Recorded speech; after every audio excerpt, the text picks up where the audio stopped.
Selamat datang di Miss Mojo Indonesia dan hari ini kita akan menghitung mundur pilihan kami untuk album debut paling berkesan dari para artis yang pengaruhnya terus membentuk musik hingga sekarang.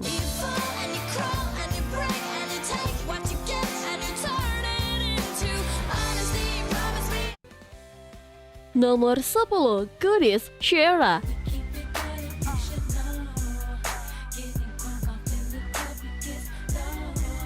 Subgenre crunk R&B mulai muncul di era 2000-an lewat musisi seperti Lil Jon, Usher, dan Yungblud. Tapi yang benar-benar memberi suara khas untuk genre ini adalah Ciara. Album debutnya di tahun 2004, Goodies, memadukan energi mentah crunk dengan kelembutan R&B dan berhasil membawa suara Atlanta ke panggung dunia.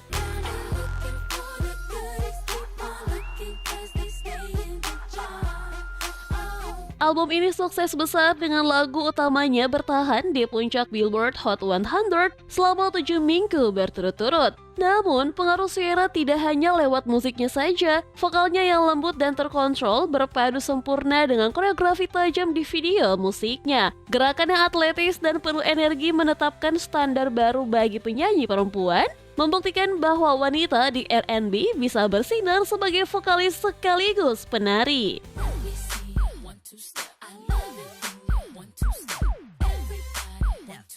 Nomor 9, Taylor Swift.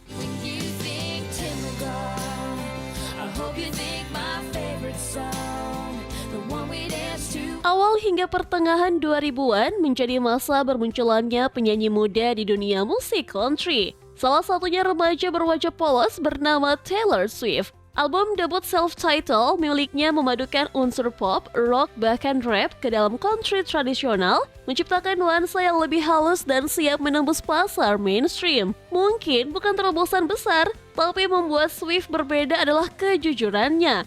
Ia menulis langsung dari pengalaman pribadi tentang cinta monyet dan perasaan patah hati masa SMA, dan mengubahnya menjadi lagu yang terasa universal.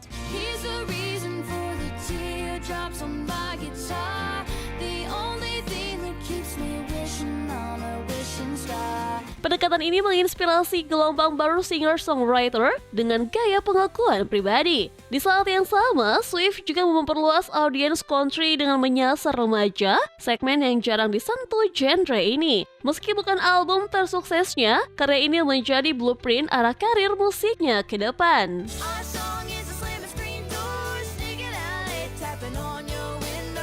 Nomor 8, Frank, Amy Winehouse. Memang benar, Back to Black yang membuat nama Amy Winehouse mendunia. Tapi kesuksesan itu tidak akan terjadi tanpa Frank.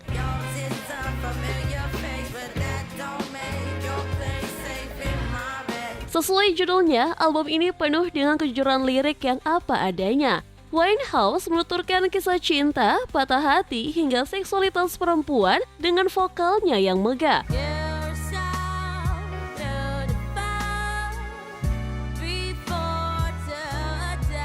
Perpaduan jazz yang berasap dengan sentuhan soul, hip-hop, dan R&B berhasil menciptakan nuansa jazz modern yang segar di era milenium baru. Bakat sebesar ini tentu tidak bisa diabaikan. Album Frank dinominasikan di Mercury Music Prize dan membawa Winehouse memenangkan Ivor Novello Award.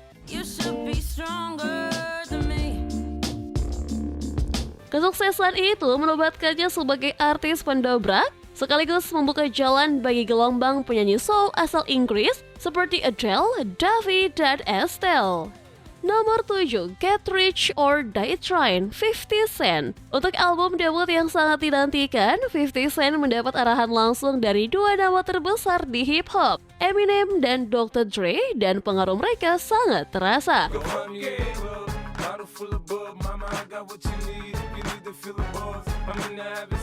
Get Rich or Die Trying menjadi masterclass gangsta rap hardcore.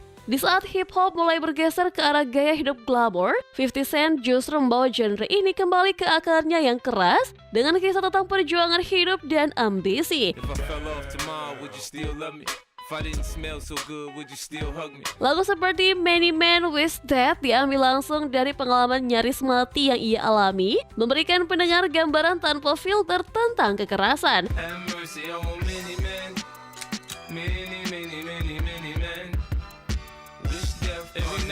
Meski begitu, album ini juga punya banger besar seperti In The Club yang mendominasi tanggal lagu. Lebih penting lagi, Get Rich or Die Trying menginspirasi rapper lain untuk menggali rasa sakit dan pergulatan pribadi mereka, membuat hip-hop kembali terasa rapuh sekaligus jujur. Nomor 6, Is This It? The Strokes. Sulit dipercaya kalau Is This It adalah album debut, karena terdengar seperti karya band yang sudah berada di puncak karir.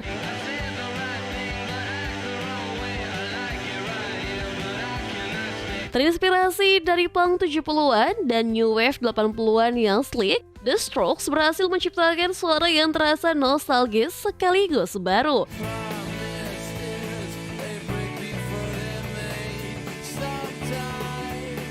Produksinya sengaja dibuat sederhana, dibangun dari permainan gitar yang saling bertaut dan vokal datar Julian Casablancas.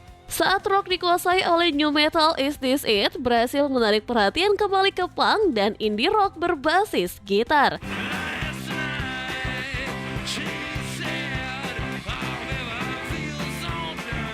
Dua dekade kemudian, album ini masih menjadi acuan dengan pengaruhnya terdengar di band-band seperti Arctic Monkeys, The Killers, hingga Paramore. Nomor 5, Songs in A Minor, Alicia Keys. Awal 2000-an, musik R&B banyak dibentuk oleh produser besar seperti Timbaland dan Darkchild yang biasanya mendikte arah musik artis mereka. Alicia Keys justru memilih jalannya sendiri.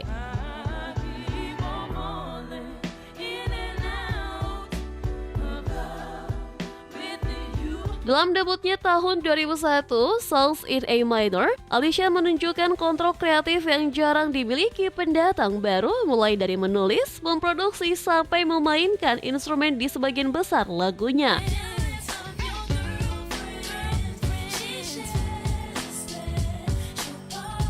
Mungkin itu sebabnya album ini terdengar begitu solid dan menyatu. Vokalnya yang jernih, kemampuan piano yang memukau, serta lirik yang tulus membuatnya berbeda dari debut mainstream kebanyakan. Hasilnya, album ini sukses besar baik secara kritik maupun komersial. Bukan hanya memuncaki Billboard 200, tapi juga memenangkan 5 Grammy dalam satu malam, menyamai rekor kala itu. Banyak orang berutang pada album ini karena berhasil membawa jiwa soul kembali ke musik pop.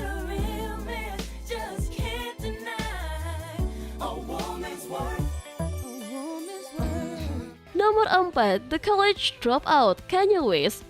Setelah debut 50 Cent menghidupkan kembali gangster rap, banyak artis lain ikut meniru arah yang sama. Inilah celah yang dimanfaatkan Kanye West lewat The College Dropout.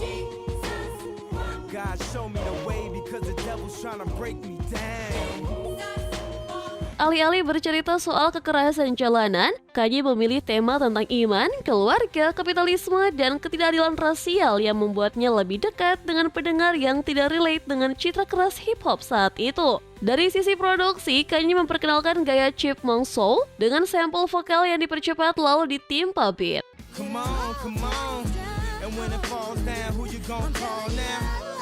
Meski teknik ini bukan hal baru, Kanye berhasil mendorongnya ke mainstream. Dengan berani keluar dari pakem, ia memperluas definisi rap dan membuka jalan bagi generasi baru. Nama-nama seperti Kendrick Lamar, J. Cole, hingga Kid Cudi bisa dibilang lahir berkat pintu yang dibuka Kanye lewat The College Dropout.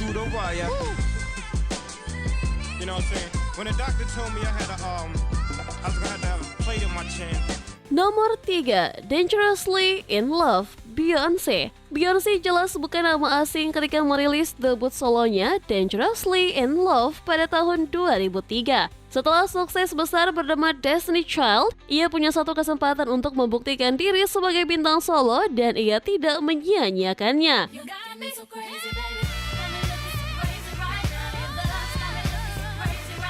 Album ini menunjukkan betapa luasnya jangkauan musik Beyonce dari hip-hop, soul, R&B, hingga pop sambil tetap menonjolkan kekuatannya sebagai performer yang penuh wibawa. Dengan hits seperti Crazy in Love dan Baby Boy, Beyonce tampil dengan citra yang lebih dewasa dan sensual yang langsung diterima luas oleh publik.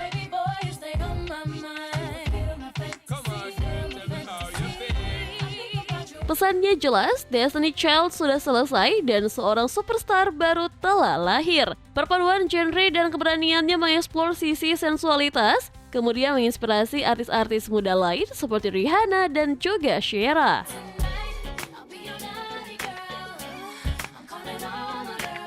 Nomor 2, Let Go, Avril Lavigne. Dominasi bubblegum pop di awal 2000-an mendadak terguncang ketika Avril Lavigne merilis Let Go pada tahun 2002.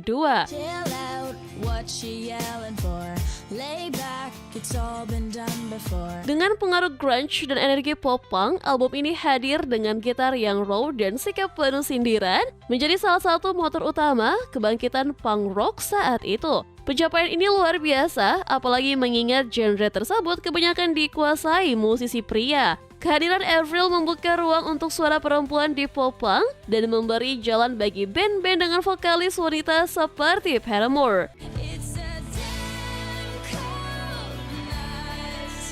Tidak hanya musiknya, gaya tomboy Avril dengan dasi, tank top, dan cargo pants juga menjadi simbol perlawanan terhadap citra hiperseksual banyak bintang pop perempuan kala itu. Gayanya pun segera diikuti jutaan remaja di seluruh dunia.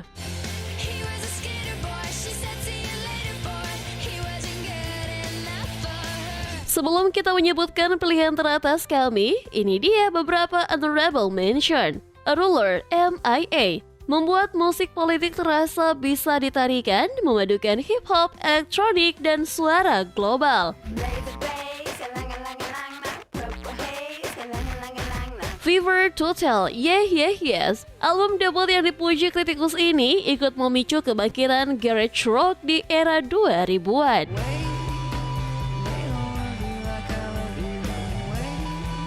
Franz Ferdinand menggabungkan indie rock dengan danceable hooks menciptakan suara yang terdengar effortless dan keren.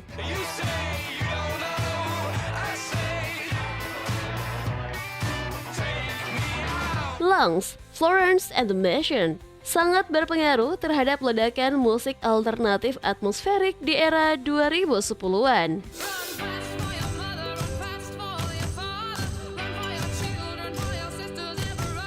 Oracular Spectacular, MGMT, menginspirasi gelombang baru pop eksperimental dengan memadukan rock psychedelic dan elektronik.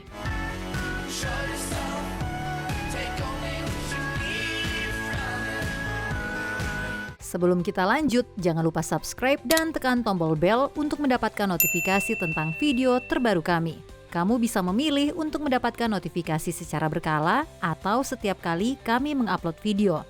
Kalau kamu menggunakan handphone, pastikan untuk menyalakan notifikasi pada bagian pengaturan.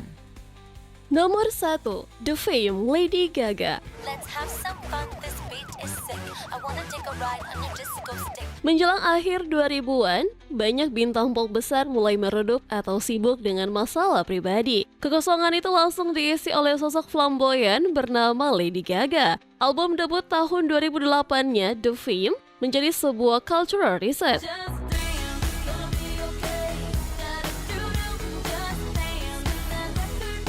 Penuh dengan hits seperti Just Dance dan Poker Face, di mana album ini menghidupkan kembali musik dance elektronik di saat pop mainstream terasa aman dan terlalu ramah radio.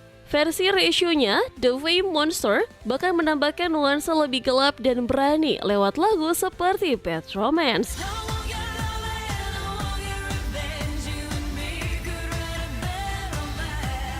Dampaknya, terasa seketika bahkan artis besar lain mulai mengadopsi gaya eksentrik Gaga untuk mengubah musik mereka sendiri. Sejak The Fame dirilis, jelas bahwa pop tidak akan pernah sama lagi.